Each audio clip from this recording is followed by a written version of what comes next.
नमस्कार। आप सभी को चैत्र नवरात्रि 2026 की हार्दिक शुभकामनाएं। मेरे प्रिय दर्शकों, अगर आप चाहते हैं कि इस नवरात्रि में माँ दुर्गा की विशेष कृपा आप पर बरसे, आपके घर में सुख समृद्धि आए, रुके हुए काम बने और परिवार में शांति बनी रहे, तो ये वीडियो आपके लिए ही बना है। इस वीडियो में मैं आपको बताऊंगी सारी ज़रूरी जानकारियाँ नवरात्रि की। तो सबसे पहले कलश स्थापना की सही विधि, 9 दिन 9 देवियों की पूजा कैसे करें, कौन से मंत्र और भोग चढ़ाएं, और सबसे शक्तिशाली नवरात्रि उपाय जो आपका जीवन बदल सकती है। इसलिए वीडियो को अंत तक ज़रूर देखिए, क्योंकि आखिर में मैं एक विशेष उपाय भी आपको बताऊंगी जो आपका जीवन बदल सकता है। तो हाथ जोड़ें, मुस्कुराएं और भक्ति भाव से बोले जय माता दी।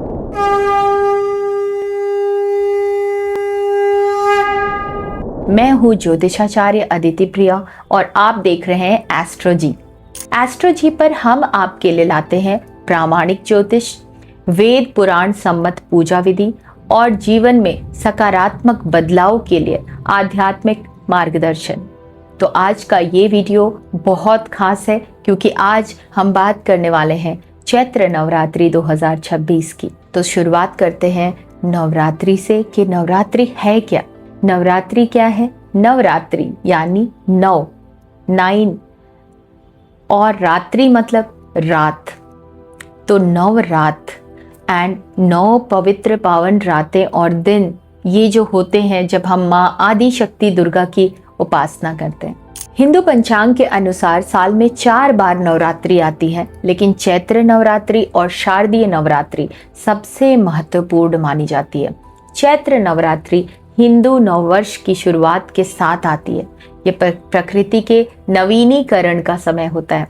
जब सृष्टि में नई ऊर्जा का संचार होता है, तब हम माँ दुर्गा से नई शुरुआत, नई उम्मीद और नई शक्ति की कामना करते हैं। ये 9 दिन केवल पूजा के नहीं, बल्कि आत्मशुद्धि, संयम और भक्ति के भी होते हैं। इन 9 दिनों में की गई साधना का फल कई गुना बढ़कर मिलता है, ऐसा हमारे शास्त्रों में भी कहा गया है। चैत्र नवरात्रि 2026 की अब हम कुछ महत्वपूर्ण जानकारी के बारे में बात करेंगे।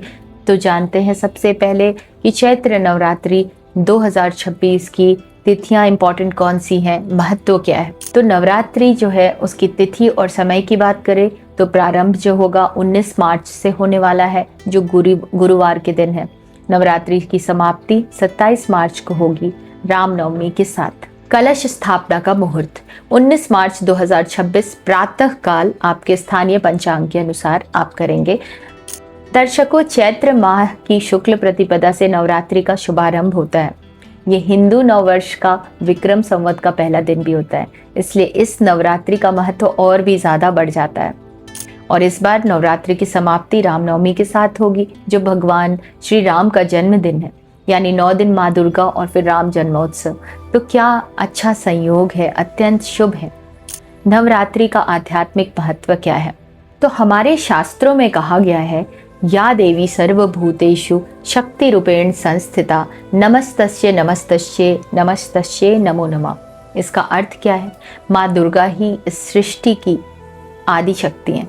वही तेज में सूर्य में तेज है, चंद्रमा में शीतलता है और धरती में धैर्य भी वही है। नवरात्रि में उसी आदि शक्ति को हम जागृत करते हैं, अपने भीतर भी और अपने घर में भी। तो नवरात्रि बुराई पर अच्छाई की विजय का उत्सव है। जैसे माँ दुर्गा ने महिषासुर का वध किया, हम भी अपने जीवन में नकारात्मक भय और अज्ञान का वध करते हैं। कलश स्थापना की सही विधि क्या है और इसका महत्व क्या है, अब हम इसके बारे में जानेंगे। तो दर्शकों, नवरात्रि का पहला और सबसे महत्वपूर्ण कार्य होता है कलश की स्थापना। बिना सही कलश स्थापना के नवरात्रि पूजा अधूरी मानी जाएगी। तो कलश स्थापना क्यों जरूरी है, पहले ये जानते हैं। क्योंकि कलश माँ दुर्गा का प्रतीक माना गया है, और शास्त्रों के अनुसार बात करें तो कलश में ब्रह्मा, विष्णु और महेश, ये तीनों का वास होता है। जब हम कलश स्थापित करते हैं तो हम अपने घर में दिव्य ऊर्जा का आवाहन करते हैं। कलश स्थापना के लिए क्या जरूरी सामग्री है? तो मिट्टी या तांबे का कलश लेंगे, नारियल लेंगे। इस नारियल को आप लाल चुनरी से या लाल कपड़े से लपेट देंगे। आम के पत्ते लेंगे, जौ के थोड़े बीज भी लेंगे आप, मौली या लाल धागा, स्पेशली आप मौली ही लेंगे। माँ दुर्गा की फोटो या मूर्ति आपके पास जो भी अवेलेबल है वो लेंगे। लाल वस्त्र लेंगे आसन के लिए, पुष्प लेंगे, रोली लेंगे, कुमकुम लेंगे और अक्षत लेंगे और घी का दीपक भी लगाएंगे। गंगा जल या शुद्ध जल की ज़रूरत पड़ेगी तो आप ये भी अपने सामग्री के लिस्ट में ऐड करें।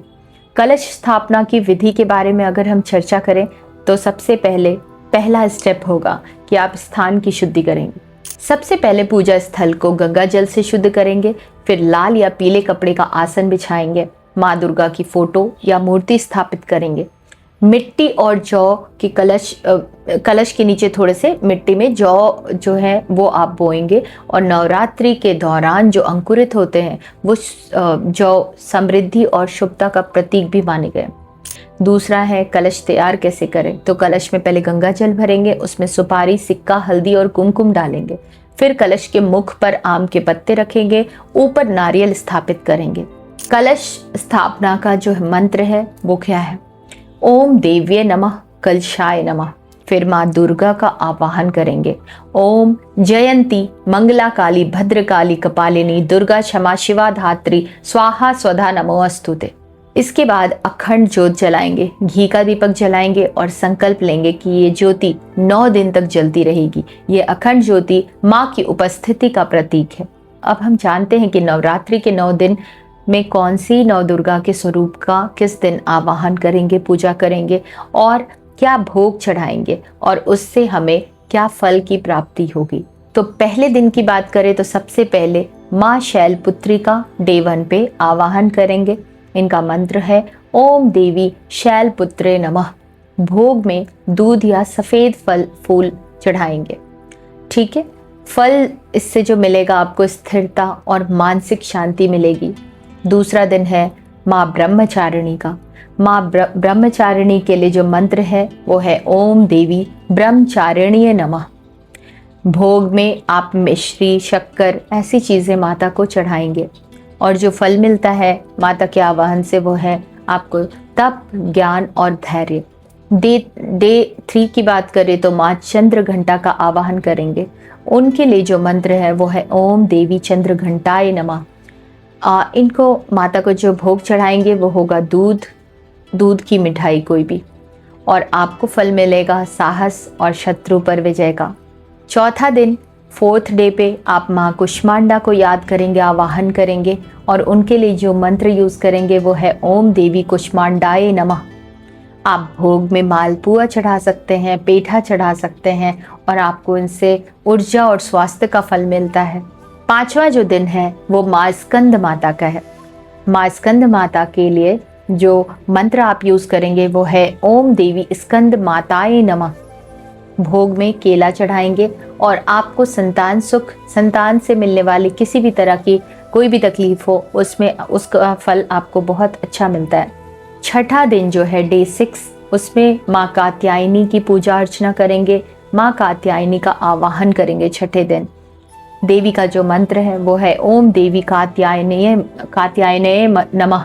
भोग में शहद का भोग लगाएंगे और आपको विवाह और दाम्पत्य सुख का फल मिलता है। माँ का आवाहन 7वें दिन जो करेंगे वो माँ कालरात्रि होंगी। माँ कालरात्रि का आवाहन आप इस मंत्र के साथ करेंगे ओम देवी कालरात्रये नमः। भोग में गुड़ चढ़ाएंगे और भय और जितनी भी नकारात्मकता है आपके वो सब का नाश आपको फल स्वरूप मिलेगा। डे 8वें दिन माँ महागौरी का दिन है। इनका आवाहन आप इस मंत्र के साथ करेंगे ओम देवी महागौरी नमः। भोग में नारियल चढ़ाएं, खीर चढ़ाएं और आपको जो फल मिलेगा वो पवित्रता और शांति का मिलेगा।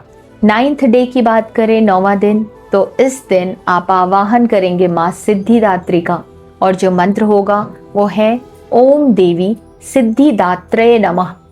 भोग में तिल के लड्डू चढ़ाएंगे और जो फल मिलता है वो है सभी सिद्धियों की प्राप्ति। तो इस तरीके से 9 दिन 9 दुर्गा के स्वरूप। अब हम बात करते हैं नवरात्रि के विशेष उपाय की। तो आप अखंड दीपक जलाएंगे और दुर्गा सप्तशती का पाठ करेंगे, कन्या पूजन करेंगे, दुर्गा चालीसा और आरती करेंगे। दान और सेवा अपनी श्रद्धा से करेंगे, जितना आपकी पॉकेट अलाउ करती है थोड़ा दान सेवा आपको ज़रूर करना चाहिए। इतने बड़े विधि विधान के साथ 9 दिन की पूजा जब आप कंप्लीट करते हैं तो आपको दान और सेवा ज़रूर करनी चाहिए। यहाँ पे हम बात करेंगे अब व्रत में क्या क्या खा सकते हैं।